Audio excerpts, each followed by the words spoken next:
This episode is brought to you by the Colfax Avenue Business Improvement District. Looking for fun that's a little less fancy and a lot more Colfax? Even during VRT construction, your favorite street is bringing the vibes, food, fun, and unforgettable events. Show your love by visiting Colfax businesses or joining this spring for the Krabby for Colfax Seafood Boil fundraiser, the first annual Apothecary Tour, Big Wigs Bar Crawl, and the Colfax Avenue Community Cleanup. Support the places that make Denver, Denver. I mean, I love the people of Colfax. My favorite guy in a bathrobe, wig, cigar. So look, maybe I'll see him there. I'd love to see him there. That's what makes Colfax Colfax. You don't know who you're going to see. Colfax is always open, always authentic, and always worth the trip. Get all the event details and sign up at colfaxav.com. That's colfaxav.com. Today on CityCast Denver. It's the Friday before Halloween, and we're sharing our favorite scary Colorado stories. We've got a true crime murder, a classic haunting, and a ghost story I guarantee you've never heard before. Plus, we talk about the best local haunted house attractions that you can check out for yourself this weekend. If you dare.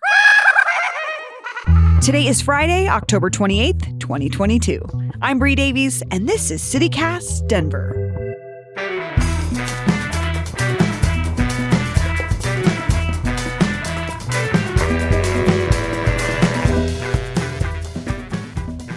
Welcome back to CityCast Denver, the show about the city where even Jesus wants to come watch Nikola Jokic. Thad, did you see the Nuggets game last night? Apparently there was a guy dressed as Jesus there. No, I haven't, but Tia saw Jokic at the store the other day. Your Tia did? Mm-hmm. Which King Soopers does he shop at? Oh, I don't know if I should say that. Oh, I know which one Tia works at. It's a fancier one. Okay. It's like South Denver? Perhaps. He'll neither confirm nor deny. No. But she said he was super nice. I'll just Facebook Tia and ask her. She will tell you. So I'm here today with my friend, Thad Mile. Thad, welcome. Thanks for having me. So Thad is a co-curator of Understudy, which is a gallery here in Denver that not only showcases local artists, but helps fund their dreams, basically. Can you explain just a little bit about what Understudy does, Thad?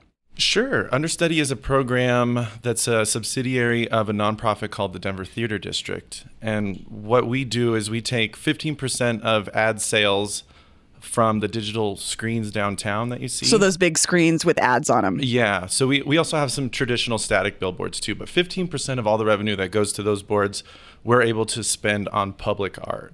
So we can do whatever we want with that money as long as it goes back to public art that's free for the people. And so Understudy is one of those programs. That's awesome. But that's not why I have you here today. We're going to be talking about haunted houses. Before we go there, I've got newsletter editor Peyton Garcia. Hi, guys.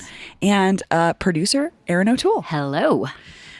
So we're talking spooky stuff. I want to hear everybody's best spooky stories. Peyton, I'm going to start with you. You're going to share a local scary story with us. Yeah, so my tale's about murder. Ooh.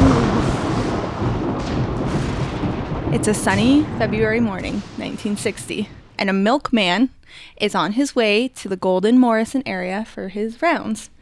He comes upon a bridge that he has to cross, and there's a van blocking it. He lays on the horn. The van doesn't move. He gets out to inspect it. He sees that the engine is running and the radio is on, but there's nobody there. So he waits a little while, keeps honking the horn. Nobody comes. He calls the cops. The cops come. They check it out. They're able to confirm that the van belongs to one Adolph Coors III, meaning the Adolph Coors, chairman of Coors Brewing and grandson of Adolph Coors I, who founded Coors Brewing. He lives on a ranch nearby in Morrison with his wife Mary and his 4 kids. They confirm that he never showed up for work, and then the police start processing what appears to be a crime scene. They find a little bit of blood spatter on the bridge and a hat and a pair of eyeglasses that they can also confirm belong to Adolph Coors. So a search ensues, one of the largest of the time. They've got men on horses, they've got people on foot, they've got people in cars. They spend the whole rest of the night looking for Adolph. Can't find him. The next day, Mary, Adolph's wife, receives a ransom note. It's written on a typewriter, and it's promising Adolph's safe return in exchange for $500,000 in cash. She needs to pull out the money and then put an ad in the Denver Post for a John Deere tractor. That's how the kidnappers are going to know that she has the money and she's ready to make the exchange. They pull out the money, they put in the ad, and nothing happens. They never hear from the kidnapper again. So, over the next couple of days, local authorities start doing some good old-fashioned police work. They do a ton of cool stuff with forensic technology that I won't get into right now, but y'all can look it up. It's really cool. Anyways, all the clues end up pointing to this guy named Walter Osborne, who's been living in a Capitol Hill apartment for the last 4.5 years. They find out that Walter Osborne's an alias. His real name is Joseph Corbett Jr., and he's a fugitive. He's put on the FBI's 10 most wanted list. The largest manhunt in history at that time then ensues. They're searching everywhere for this guy. But the whole summer goes by. 8 months go by, and they find nothing on Adolf, and they find nothing on Joseph Corbett Jr. Until September, some hikers are hiking up near Pikes Peak. They find some tattered clothes that match the description of what Adolf had been last seen in. They call the police do a search, and they do indeed find the skeletal remains of Adolf Kors.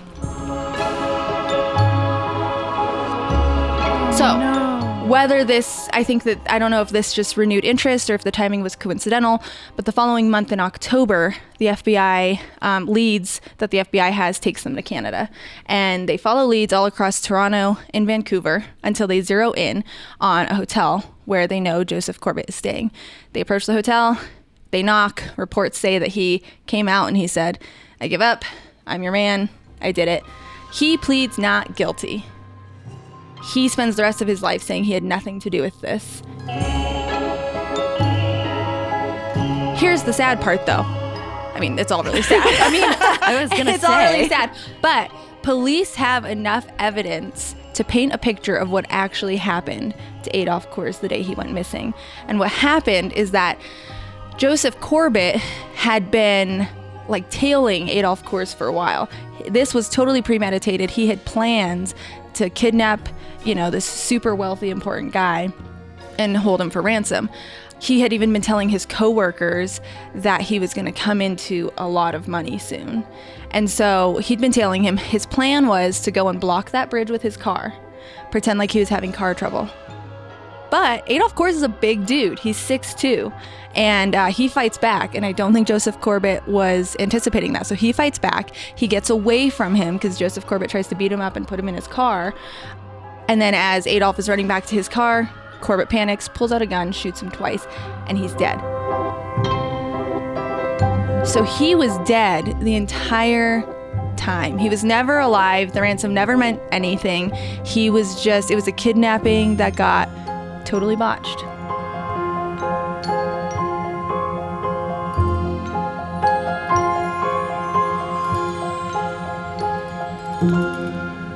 It's a true crime. I mean, there's no haunting involved. I don't think that Adolf haunts Coors Brewing or anything.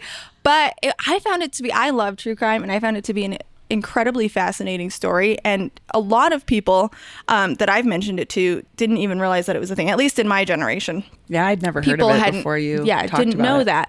And I have to say, I read the book by Philip Jett. It's called Death of an Heir, the murder of Adolf Kors or something like that. We can link to it in the show notes. But Philip Jett does an incredible job. It came out last year, and he does a really, really awesome job covering the whole story. It's really fascinating. Erin, you have something spooky for us. We've done true crime. Yeah. Now we'll do spooky. I think this is a story that a lot of people who've lived in Denver for a while do know about. It was new to me, and that is the story of what lies beneath Cheeseman Park. So, Bree, Thad, Peyton, you already know that it was once Prospect Hill Cemetery. Right. Okay. Well, I just dug in a little bit, and kudos to the Denver Public Library. Their archives are amazing. Yes. to find out what was. So the first body was buried there in 1859. Rumor has it was a murderer thrown into the same grave as his murder victim, who was also his brother. Oh. Gosh. That may be just for effect. I don't know if that's true Well, it or works. not. Seems pretty sensational. I like it. I'm going to choose to believe it. So, long story short, in 1872, there's some finagling over who owns the land. Basically, the U.S. government deeds it to the city of Denver. It's renamed the Denver City Cemetery for a while. But we still remember it as Prospect Hill because that's a better name. Yeah, it sounds cooler. Just sounds like a much better place to be buried. Yeah, exactly. So time goes on, years go by. Denver is growing so fast, and there are other cemeteries that start opening up, and they're better. They have water, so you can have trees, and it looks beautiful. And Mount Prospect starts dying off. It becomes an eyesore. And eventually people start pleading, can we please turn this into a park? Also think about the location. It's right in the middle of the city. I bet people didn't want to live near that. Exactly. So, a lot of real estate developers in particular are like, this is gross. This is an eyesore. Can we please turn it into a park? So a Colorado state senator named Henry Moore Teller had to actually go to Congress and ask them, can we please make it a park? They granted that authorization, and in 1890, that's when it happened. And that's why the area around it is named Congress Park. Oh. Okay, so all that is to say, here's where it gets really weird. After they designate this cemetery as a park, families were given 90 days to go in and get the bodies of their loved ones, take them out, and rebury them elsewhere. As you can imagine, families who were well off could totally do that, but there were a lot of people basically buried in mass graves who did not have the means. Yeah, especially with like a potter's field where like people are maybe don't have any family or family doesn't know they're buried there. So a couple years go by, there's still maybe 2,000 to 5,000 bodies still there. Oh, dang. And so in 1893, that's when the city said, all right, we got to do something. So they call this undertaker, E.P. McGovern. And they're like, look, we will give you a contract. We're going to pay you per coffin to go get these bodies out and rebury them somewhere else. So I think it was $1.90 per coffin. So he kind of starts the work. It's not really going well. And then he gets greedy and he figures out, you know what? I'm going to get child-sized coffins and I'm going to hack apart these bodies. So instead of one coffin, I can sell 3. What a grift. I'm going to triple my money. What a disgusting grift. Some might say entrepreneurial. Anywho, it was a mess. I mean, there were body parts and bones strewn everywhere by some historians' accounts. There were people just going every day to look and see what was going on. People were helping themselves to what was in the caskets, people buried with jewelry, keepsakes, and things like that. So after a little while, the mayor cancels the contract. They actually, I think, bring McGovern up on charges. So a couple years later, the city builds a temporary fence around the park, and then they start leveling in preparation for the park, but they never move the bodies. So that's why Cheeseman Park is absolutely a beautiful place. It just... It's had some real tragic stuff happen there. Yeah, a lot of people say, I get these overwhelming feelings of dread and sadness when I'm there, and if that's ever happened to you... now you know why. This is why. But to this day, when they do any sort of construction, from time to time, they still uncover remains. You're absolutely right. In 2010, they were working on something like a sprinkler or irrigation system, and they unearthed 4 preserved skeletons. No! Yeah. That's so crazy. Gross. Yeah. Apparently, there are hundreds, if not thousands, of bodies that are still there, buried in Cheeseman Park. Restless souls, for sure. Restless souls. And it also happens in the neighborhood around it. So some of the homes there, they're just straight up haunted. So a fun thing you can do in the spring, if you go visit Cheeseman right when the grass is starting to turn green, you can see the plots, actually. Oh, really? Plots, yeah. I like that you describe that as something fun to do in the spring, but I'm about it. It's interesting, you know? Yeah, that's cool. You can actually picture the cemetery.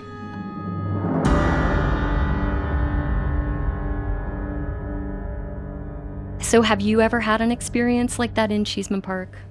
Not in Cheeseman Park, but I did live in Cap Hill for a while, and I did have a haunted experience in the building I lived in. That was the haunted ghost story that I brought to the table. My very own personal one, yes. If you want, I can... Go for it. I can tell it to you. Yep, go for it. So I lived on 14th in Pennsylvania, which is right across the street from the Salvation Army headquarters. But the Acacia at one point was a very fancy hotel where the mayors would put their mistresses up or that, that kind of thing. One of the turn of the century mayors had a mistress, stayed up there, and she decided she would give him an ultimatum, me or your wife, and he chose his wife. So on the night of his inauguration, she took her life in the acacia. Oh my gosh. Yeah. And so I didn't know any of this, but I lived there as a college kid. And one night I was sleeping on my couch, and the way that the couch is situated, you can kind of see the front door. And I woke up from this nap, and the front door was open, and there was a woman out in the hallway, kind of like wandering around, not paying attention to me. But as soon as I sat up, she noticed me and kind of looked at me really angrily, and then just started charging at me. So I got really scared, and I jumped up and I slammed the door. And like as soon as I slammed it, she reached the door and started pounding on it. And I was just so scared. And I don't know if anybody has ever experienced like a terrifying experience, like straight from waking up, but you're kind of in disbelief. Like, is this happening? I don't know. So all I did was I just went into my room and went back to bed. And then I woke up the next morning and I was like, whoa, did that really happen? Like, that was really strange. And I started doing a little bit of research, and there's a lot of like haunted Denver books and that kind of thing and websites. And sure enough, I found the story about the mistress. Like, putting it all back together in hindsight, I'm like, oh, that she was kind of dressed like fancy, but like not modern. You do like all the things that someone who tells you a ghost story. You're like, oh, was she kind of see-through? Did she have legs? I don't know. Did she run? Did she glide? Was she floating? The other thing they said, though, that kind of took me out of this whole thing, I'm always skeptical. I don't know if I'm like a true believer, but I do have firsthand experiences. They said that sometimes blood comes out of the faucets. And I was like, well, red water comes out of the faucets, but it's like rust. It's like rusty water. It's not. That's what they want you to think. So we're going to take a quick break, and when we come back, we're going to talk about our love for haunted houses.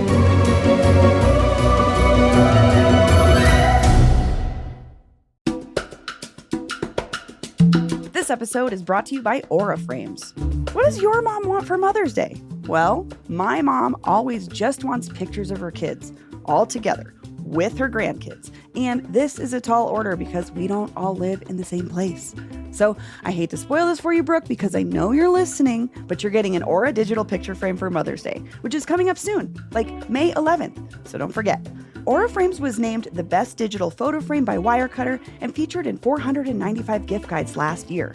So next time you need to call your mom, you can also send her a new pic of you from that trip you've been telling her all about, right from your phone. I think the only picture my mom has of all of us together is at Casa Bonita. It's the only time maybe all of us were together. Aura has a great deal for Mother's Day, too. For a limited time, listeners can save on the perfect gift by visiting auraframes.com to get $35 off plus free shipping on their best-selling Carver mat frame. That's auraframes.com. Use promo code CityCast. Support the show by mentioning us at checkout. Terms and conditions apply.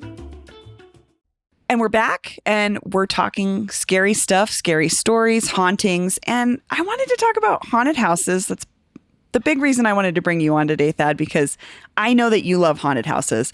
I love haunted houses. Why do you love them? Being scared. I feel like it's one of the few authentic emotions that you can't easily buy. Can we clarify? You're talking like the costumed haunted houses, like the attraction. The attraction of the haunted house, where the clowns chase you with the chainsaws. Yeah. Sometimes. There's Wait, some what's that tone you got? I know, it's like the way Peyton's saying that, I feel like she like me does not like haunted houses. Haunted houses. The funny thing is I love real haunted stuff. Like I'll go, you tell me something's haunted, oh for sure. You tell me my apartment's haunted, I'm not leaving, I'm renewing my lease. Yeah. I think that stuff's cool. The fake haunted houses, I don't know. I think my mom took me too young. I have a very, very distinct memory. My whole family remembers it, of them taking me to a haunted house, and I just sobbed the whole time. Like, it's terrible. You want to see a grown woman cry. Like, you have a friend in Bree, because Bree hates haunted houses too. No, I'm not doing that. Okay, but the one time we went, we even got, so there's this group called Colorado Movie Cars, and this gentleman, Kevin, owned the Ghostbusters. The Ecto van. The Ectovan? Yeah. Is that what it's called? Wow. He like had a what was it? Like a Chrysler. Oh. He was a newer car. It looked like a hearse though. But he made it he made it look like the Ectovan. And it was tricked out though. It had laser beams, it had fog machines, it had a intercom system that you could talk to people, it had speakers. So it was insane. Music. And I got this offer from him. He was like, I do this Colorado Movie Cars tour where I take people to all these different haunted houses, and you get VIP, you get to pull up, I play the Ghostbusters theme, you get out, you walk to the front of the line, you cut everybody off.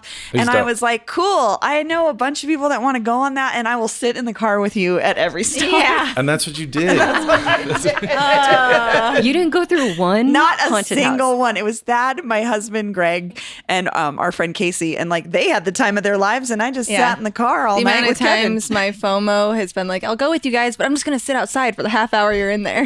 Have fun. I want to go hang out. I Yeah. just don't want to go in the haunted house. Okay, but tell us about haunted house. You're the expert here. Okay, yes. So based on my research, I think haunted houses originated in England in 1910, 1915. And they were like an offshoot of kind of the Carney seance, spiritualist kind of movement that was happening. That makes total Yes, sense for yes. that time. Yeah. So as those became, they started as side shows. As they became more popular, they became their own shows, and that's where you get the haunted house attraction. Okay. So, American haunted houses, though, didn't first appear until the Great Depression, which is also the same time that we got trick-or-treating, going door to door asking for food. So those kind of go hand in hand. That's really sad. That is sad. I had no idea. I didn't either. I didn't know that either. Oh, Very cool. I mean, not cool, but like interesting. interesting to know.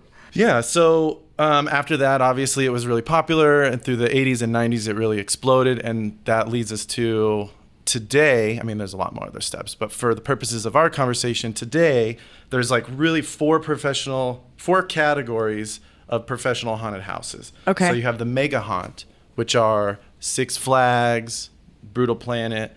They have franchises across the country. Like 13th floor, is that one? 13th floor, I would say, is probably the next step down, which would be a professional haunt. So I'll stop guessing. No, I think that's a good guess because there's a couple that are in between, which I'll get to in a second. But 13th floor, I would consider a professional haunt. There's one location. It's kind of like a staple, but it's predictable. Like you said, there's the chainsaw guy. There's that kind of stuff. It's very cookie cutter. It's really cool, though. I don't want to talk down about those kind of things. They serve a purpose. Then you have the charity haunt, which was actually how the early haunted houses gained popularity. They were like charities for churches and stuff. For churches, though. Yeah. I What an remember going to interesting- church haunted houses. Hell House. Nope, separate from Hell House. Though. Okay. We'll talk about Hell House. Yeah, Hell House we'll put on the table for later. Yes. But there's a charity haunted house going on in Central Park neighborhood right now. It's a couple that's they created a haunted house in their in their garage. and backyard, and they Yeah. give all that money to charity. So that's a good example of a charity haunted house. Okay, and then what's the last one? My favorite, the DIY haunted house. Oh my God. Oh my gosh. You're speaking my language because when I was a kid, my cousin and I were about the same age. We loved haunted houses. We were obsessed, and we would make one in our garage. But all it was just a really dark space and bowls of cooked spaghetti, and we'd make our parents stick your hand in this, it's worms. That's, to me, those are the best kind of haunted houses because they're very original, unique. You don't know what to expect. And also on the other side of things, it sparks a lifelong interest in Halloween in most people. Like you get Or a lifelong fear. I know. Or I was a like, lifelong fear. terrifying. Or it scars you for the rest of your life. Thanks, Mom. So speaking of that style, I know there's one here in Denver that you love for that reason, like a DIY style haunted house, but it's like kind of next level. Like you buy tickets and stuff. I can't remember if I've taken you to that and you sat in the parking lot. No, I've just heard from Greg about it. The junkyard? The junkyard, the haunted junkyard. Yeah. It's really cool. Yes. So when you say DIY, you're saying it's just like a regular person who makes this like in a there's space that they have. This family Yeah. does it in their junkyard. Okay. Yeah. Do they have actors? Because I know a lot of, That's the question. Yeah. Okay. Well, so I don't want to spoil it too much, but the haunted junkyard does have actors. They're really good. It kind of has this like sense of danger that is like real, because you're in a junkyard. So there's sharp things, there's trip hazards, there's people with cattle prods, like real cattle prods, because I don't know if like What? they're doing it themselves. So I don't know that they know that you can get a cattle prod that looks real, but isn't real. Do you sign a waiver to go into this? Yes. Yes, you do. Okay. Yes, you do. So the junkyard is one. Junkyard's super cool. There's been a few in the past. They kind of come and go. There was one that was, I was trying to find the name, but in 2011, I went to one that was, it had a lot of splash effects. So you get a poncho and these things would like squirt vomit or blood or colored water at you and stuff like that. Gross. That one was on like 14th and Tremont, but I couldn't for the life of me. It had like no online presence at the time, so I don't know what the name. They're kind of fly-by-night operations sometimes. A lot of them are only like one season. Yeah. Okay. I went to another one that was called. It was at where City Hall is now on South Broadway. Oh, the venue, the Temple. I think it's Temple nightclub. Yeah, Temple now. So before that, it was just like a raw space, and it was like an adult-oriented haunted house where. Actors were topless and they could cuss and that kind of thing. So there's quite a wide variety of haunted houses. Yes. Is there another one that you would recommend this year that folks could go to? Yeah, actually. So aside from the haunted junkyard, I would recommend that one in the DIY category. But a good professional haunt that I just went to the other night was The Ritual, which is in Inglewood, and it's in a former Country Harvest buffet. Oh, that's right. Which is scary in itself. But it was good. It was good. It was really good. Yeah. Okay. That's the other thing I like about haunted houses. And I think you might be able to commiserate with me on this, is they take these old dilapidated strip mall things and breathe life into them. I actually worked in a haunted house when I was in high school. That was in the old Tiffany Plaza Mall. When it was sort of like What'd you do? Dead mall. I played David Bowie from The Labyrinth, which I've actually never seen. Wait, was it Alien Terror? I don't know. It was a small operation. I don't know how I got this. Someone I knew worked there, and I was like 15, and they were like, we need somebody to dress as David Bowie and wander around this room with a strobe light. And I was like, okay. Cool. It wasn't scary. So you got the eyebrows and everything. Yeah. Ooh, can I do one more? Yep. If you're looking for, so Peyton, this is one that I think kind of transcends. It started as a professional haunt, but has since grown to be a mega haunt, is the Frightmare Compound. What's that? So actually, I'm surprised we haven't talked about this sooner, because they are like your favorite local treasures, but also I feel like they have national recognition in the haunt scene as well. For being that good. Where is it? That's how good they are. Up in Thornton, Westminster. Yeah. So wait, is it a house or is it a cornfield? It's both. So it was a family-operated business that started in 1983. The father started it, and it's since passed on to the son, but it was their property. They lived there. They still live there. So there's a house, but built onto the property are 3 separate attractions. There's a maze. There's a burial simulation ride where you get buried alive. I don't want to do that one. And then there's, of course, the original Frightmare Haunted House. One of the best ones, not only in Denver, but in the country. I think that's the one my mom took me to that scared you for life? That scared me for life. It probably was. Yeah, because my sister used to go to that one every single year. She loved that one. And my mom took me when I was like, I don't know, like 9, and it was horrible. Are you her first kid? No. Oh, okay. I was like, maybe that's what it was, but no, Tara was just doing what she wanted she was just to do. doing what she wanted. That family, it really is their passion. You can tell. They put a lot into it. Every year there's new stuff. It's rearranged. It's super thoughtful. So check that out. The Frightmare Compound? Yeah.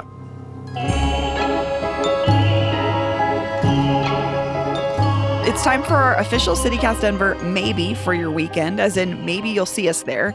Because as usual, there are so many cool things happening in Denver this weekend, and we have opinions about them.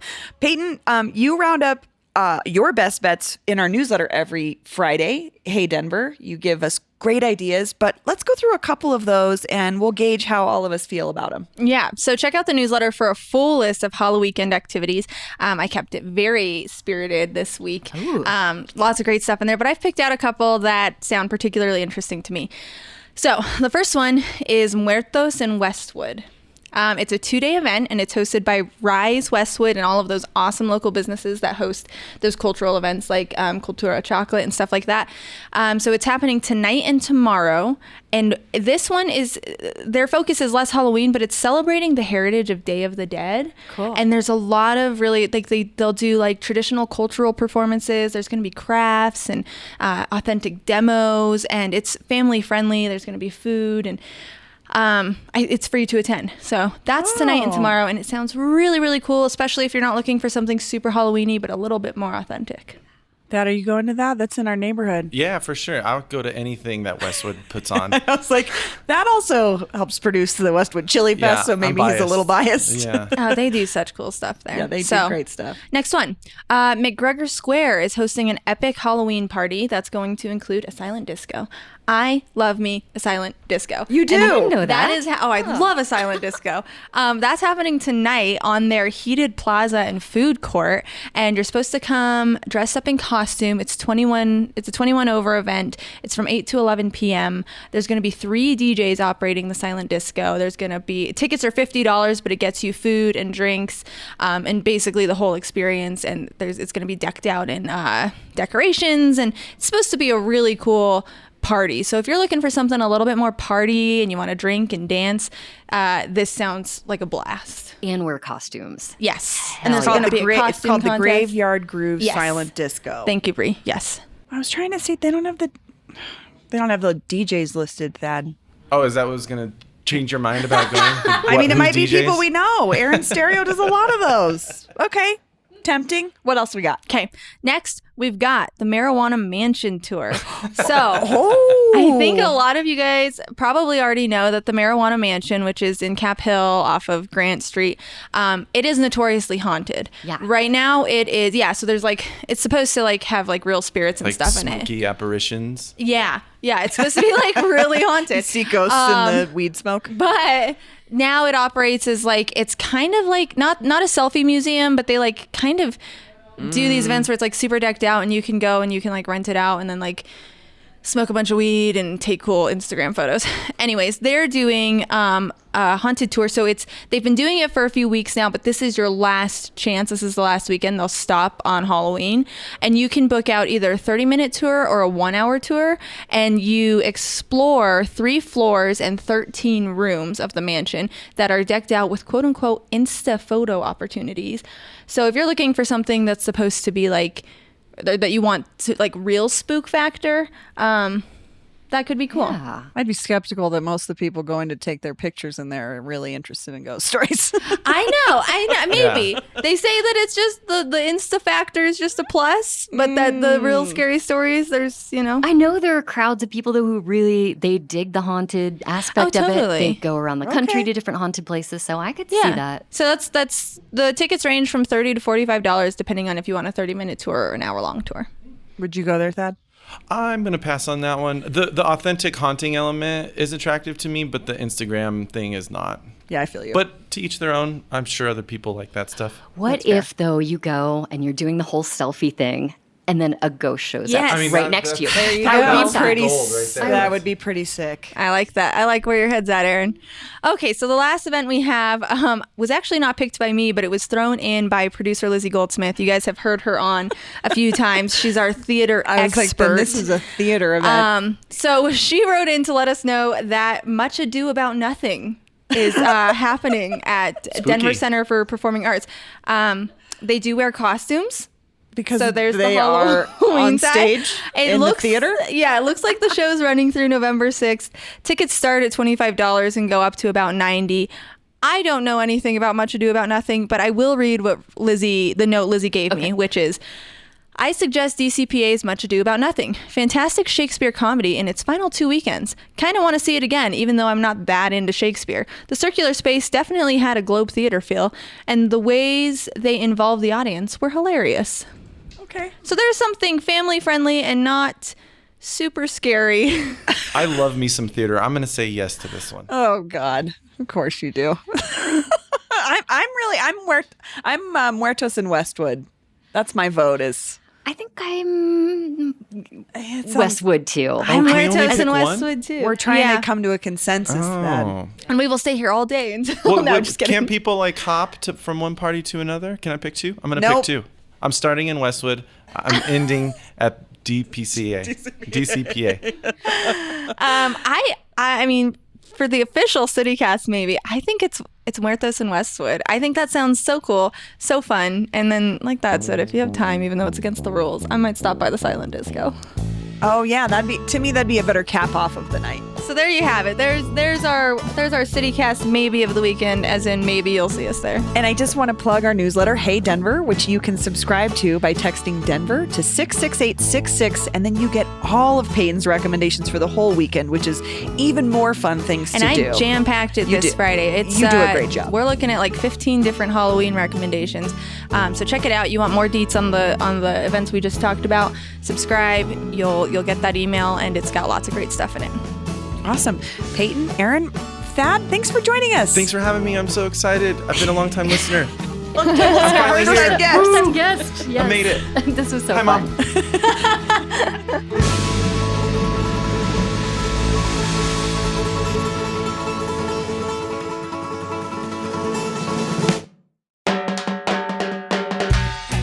That's all for today here on CityCast Denver. Our producers this week were Paul Caroli and Aaron O'Toole. Peyton Garcia writes our morning newsletter. I'm your host, Bree Davies. Our music is by Los Mocochetes, with additional mixing by Tyler Lindgren, plus more from the Epidemic Sound Library. If you haven't already, subscribe and rate us 5 stars. Follow us on Twitter at CityCast Denver, and tell a friend about us next time you see them.